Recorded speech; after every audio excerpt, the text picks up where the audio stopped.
जय श्री गणेश। नमस्कार, मैं आचार्य संजय द्विवेदी। मेरे समस्त प्रबुद्ध दर्शकों का मेरे चैनल पर हार्दिक स्वागत है। नवग्रहों में युवराज बुध 1 अक्टूबर से अपनी उच्च राशि में प्रवेश कर चुके हैं। जब भी कोई ग्रह अपनी उच्च राशि में प्रवेश करता है तो उसका बल कई सौ गुना, कई हजार गुना बढ़ जाता है।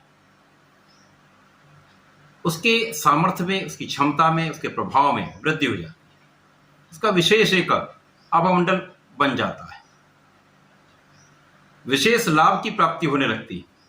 अब नवग्रहों में युवराज बुध एक विशेष ग्रह है जो सौम्य भी हैं, अपना समस्त प्रभाव त्वरित प्रदान करते हैं। प्रत्येक माह में इनका परिवर्तन होता है। तो सबसे महत्वपूर्ण यह है कि इस जगत में कोई भी ऐसा कार्य नहीं है जहां पर बुध का कार्यकत्व ना हो। बिना बुध के इस जगत में कोई कार्य क्षेत्र चल ही नहीं सकता। चाहे वो किसी प्रकार की इंडस्ट्री हो, कोई भी व्यापार हो, किसी प्रकार की नौकरी हो, जहां पर आपकी बुद्धि ज्ञान का भाव प्रबल करते हैं बुध, आपके कैलकुलेशन का भाव प्रबल करते हैं, आंकड़ों से संबंधित कार्य, ज्ञान विज्ञान का कार्य, वाणी से संबंधित कार्य, गायन वादन लेखन का कार्य, अकाउंटिंग का कार्य, स्टैटिस्टिक्स का कार्य, आंकड़ों से संबंधित कार्य, शिक्षा ज्ञान से संबंधित कोई भी कार्य हो, बिना बुध के कार्यकत्व के हो ही नहीं सकता। तो निश्चित रूप से बुध का परिवर्तन सदा ही अत्यंत महत्वपूर्ण होता है, समस्त राशियों को प्रभावित करता है। आज मैं मकर, कुंभ तथा मीन राशि के लिए बुध के इस राशि परिवर्तन का, जहां पर ये अपनी उच्च राशि में प्रवेश कर चुके हैं, किस प्रकार के लाभ मिल सकते हैं, कौन सा भाव प्रबल होगा, कहां कितना लाभ ले पाएंगे, कहां पर समस्या आ सकती है, उसका क्या निराकरण है, संपूर्ण विश्लेषण मैं पूर्ण तर्क के साथ करने जा रहा हूं। प्रिय दर्शकों, यह राशिफल आपके चंद्र राशि पर आधारित है। जिन जातकों का मकर, कुंभ अथवा मीन लग्न है, उनको भी राशिफल अवश्य देखना चाहिए। प्रिय दर्शकों, यदि अभी तक आपने चैनल को सब्सक्राइब नहीं किया है तो कृपया अति शीघ्र सब्सक्राइब कर ले तथा बेल आइकन को प्रेस कर दे, इससे वीडियो आपको अति शीघ्र प्राप्त हो सके। मकर राशि शनिदेव की राशि है। मकर राशि के लिए बुध यहां पर आपके षष्ठम भाव के स्वामी तथा भाग्य के स्वामी। बुध तथा शनिदेव का आपसी संबंध मित्रवत है। किसी भी राशि का परिवर्तन देखते समय जिस राशि के लिए हम परिवर्तन देख रहे हैं, उस राशि के स्वामी का तथा जिस ग्रह का परिवर्तन हो रहा है, उनका आपसी संबंध देखना अत्यंत आवश्यक है। तथा ये किस भाव में परिवर्तन हुआ है उसको देखना उतना ही यहां पर महत्वपूर्ण हो जाता है। यदि ग्रहों का आपसी संबंध मित्रवत है और परिवर्तन भी अच्छे भाव में हो रहा है तो ये सर्वाधिक लाभकारी होता है। अब मकर राशि के लिए बुध षष्ठम के स्वामी तथा भाग्य के स्वामी। षष्ठेश भाग्येश का गोचर भाग्य भाव में हो रहा है। निश्चित रूप से अत्यंत महत्वपूर्ण भी है क्योंकि दोनों मित्र भाव में भी हैं यहाँ पर, और भाग्य में गोचर निश्चित रूप से भाग्य की प्रबलता देने वाला है, भाग्य वृद्धि करने वाला है। इस समय में बुध के गोचर में मकर राशि के जातकों का भाग्य वृद्धि का समय है। भाग्योन्नति से आपके जीवन के अवरुद्ध कार्य बनने लगेंगे, लोगों का सहयोग आपको प्राप्त होने लगेगा, कार्य क्षमता में वृद्धि हो जाएगी, बुद्धि का भाव अत्यंत प्रबल हो जाएगा, आपका ज्ञान प्रखर हो जाएगा, विशेष ज्ञान में वृद्धि हो जाएगी। यहाँ पर बहुत सारे आप कष्टों से, अवरोधों से, समस्याओं से, रोगों से बच जाएंगे, शत्रुओं पर विजय प्राप्त हो जाएगी। यहाँ पर आपके कार्यक्षेत्र का निर्धारण हो जाएगा। जहां पर आप कुछ कार्यक्षेत्र के लिए प्रयास कर रहे हैं, नौकरी के लिए प्रयास कर रहे हैं, व्यापार के लिए प्रयास कर रहे हैं, तो वो कार्य आपका बन जाएगा, आपको उसमें सफलता प्राप्त हो जाएगी। किसी नए अवसर की आप खोज कर रहे हैं, प्रयास कर रहे हैं, प्रतियोगिता परीक्षा की तैयारी कर रहे हैं, तो इस समय में कहीं ना कहीं आपके लिए एक लाभकारी स्थिति बनेगी। भाग्य का पूर्ण साथ मिलेगा। उच्च के बुध निश्चित रूप से आपके परिश्रम में वृद्धि करने वाले हैं, लोगों का सहयोग प्राप्त होने वाला है। निश्चित रूप से इस समय में आपके कार्यक्षेत्र में प्रगति होगी, क्योंकि यहाँ पर आपका परिश्रम भी बढ़ा होगा, आपका भाग्य भी प्रबल है। तो यहाँ पर आपको अवसर अच्छे मिलने वाले, आपके कार्यक्षेत्र में प्रगति होने वाली, धन का विशेष लाभ लेने वाले। तो मकर राशि के लिए बुध का परिवर्तन एक अच्छे भाव में होकर आपको भाग्य का संपूर्ण साथ देने वाला, भाग्योन्नति कराकर आपको आगे बढ़ाने वाला है।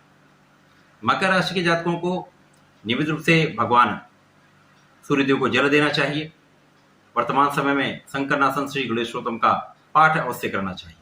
यदि आप ऐसा करते हैं तो इस समय का संपूर्ण लाभ आपको प्राप्त हो पाएगा। कुंभ राशि के स्वामी भी शनिदेव हैं, जहां पर बुध और शनि का आपसी भाव अत्यंत मित्रवत होता है। अब यहां पर स्थिति क्या बन रही है? कुंभ राशि के लिए बुध पंचम के स्वामी तथा अष्टम के स्वामी, पंचमेश अष्टमेश का गोचर अष्टम भाव में होने जा रहा है। अब अष्टम भाव एक तरह का भाव है, नकारात्मकता का भाव है, डेप्रिसिएशन का भाव है, मृत्यु का भाव कहते हैं, जहां पर जाकर समस्त ग्रह एक निर्बल प्रभाव देने लगते हैं। अब यहां पर मकर राशि की तुलना में अंतर आएगा, जबकि दोनों ही शनिदेव की राशि है। अब यहां पर पंचमेश होकर जब अष्टम में जाएंगे तो यहां पर कहीं ना कहीं आपको निर्बलता निश्चित रूप से प्राप्त हो, चाहे कितना भी प्रबल ग्रह हो। यदि वो त्रिक भाव में गया, नकारात्मकता के भाव में गया, उच्च होकर भी उतना लाभ नहीं दे पाता है। यहां पर शनिदेव के साथ मित्रवत होते हुए भी आपको संपूर्ण लाभ की प्राप्ति नहीं हो पाई। कुंभ राशि के लिए बुध का पंचमेश होकर अष्टमेश होकर अष्टम भाव में होना, यद्यपि ये स्वयं की राशि में उच्च राशि में होंगे, परंतु बहुत बड़ा लाभ नहीं देने वाले। क्षय का भाव है, डिप्रिसिएशन का भाव होकर कि निर्बलता 100% देगा। यहाँ पर आपके ज्ञान का भाव डिस्टर्ब होगा, विद्या बुद्धि कहीं न कहीं यहाँ पर आपका लाभ उतना आप नहीं ले पाएंगे। बुद्धि का भाव प्रखर होते हुए भी आप सही समय पर उसका उपयोग नहीं कर पाएंगे।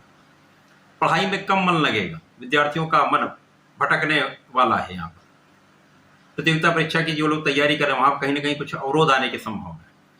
हो सकता है यहाँ पर कुछ मौसम के रोगों से आप समस्या में आ जाएं, जिसके कारण पढ़ाई में अवरोध आ जाए। कहीं ना कहीं कुछ ऐसी समस्याएं होंगी, परंतु यहाँ पर आपके आयु की रक्षा, आपके स्वास्थ्य की रक्षा निश्चित रूप से भी हो।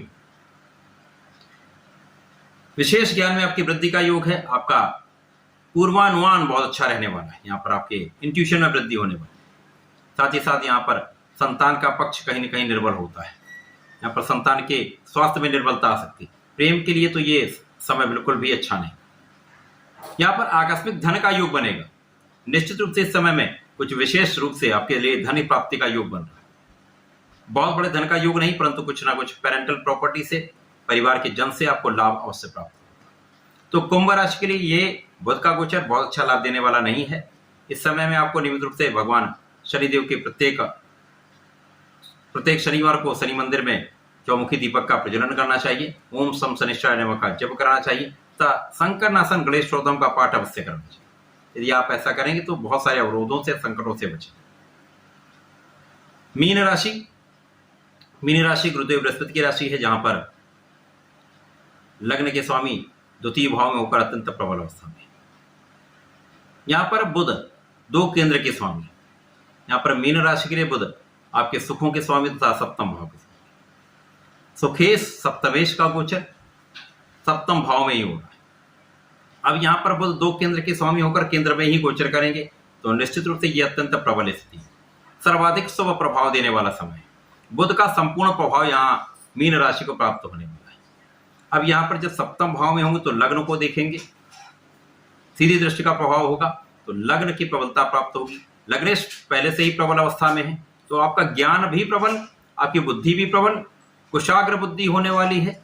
आप बहुत व्यवहारिक, बहुत प्रभावी होने वाले हैं। विद्या बुद्धि ज्ञान का भाव अत्यंत प्रबल रूप से आपको लाभ देने वाला है।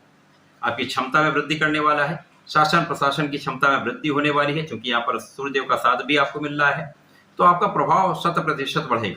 प्रतियोगिता परीक्षा की तैयारी यदि आप कर रहे हैं, प्रशासनिक सेवाओं में जाना चाहते हैं, संपूर्ण रूप से ये अत्यधिक लाभ देने वाला समय, संपूर्ण योग बन। नौकरी के प्रयास में सफलता, शिक्षा ज्ञान के प्रयास में संपूर्ण सफलता, आपका ज्ञान भी बढ़ेगा, संतान पक्ष भी बलवान रहेगा। निश्चित रूप से इस समय में आपके विवाह का योग बनेगा। साथ ही साथ यहाँ पर आपके सुखों में वृद्धि का योग बन रहा है।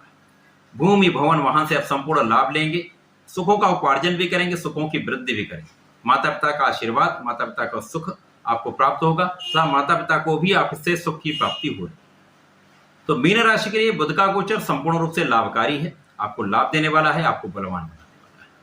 मीन राशि के जातकों को प्रत्येक गुरुवार को विष्णु सहस्त्र नाम का पठन अथवा श्रवण करना चाहिए। प्रत्येक बुधवार को श्री गणपति महाराज को लड्डू का अथवा मोदक का भोग लगाकर दूर्वा और पुष्प का अर्पण करना चाहिए तथा ओम गंगलवतन नमः का जप करना चाहिए। यदि आप ऐसा करते हैं तो संपूर्ण लाभ की प्राप्ति होगी, जीवन में अत्यंत प्रगति भी होगी। तो ऐसा करके इसका लाभ लें। धन्यवाद, नमस्कार।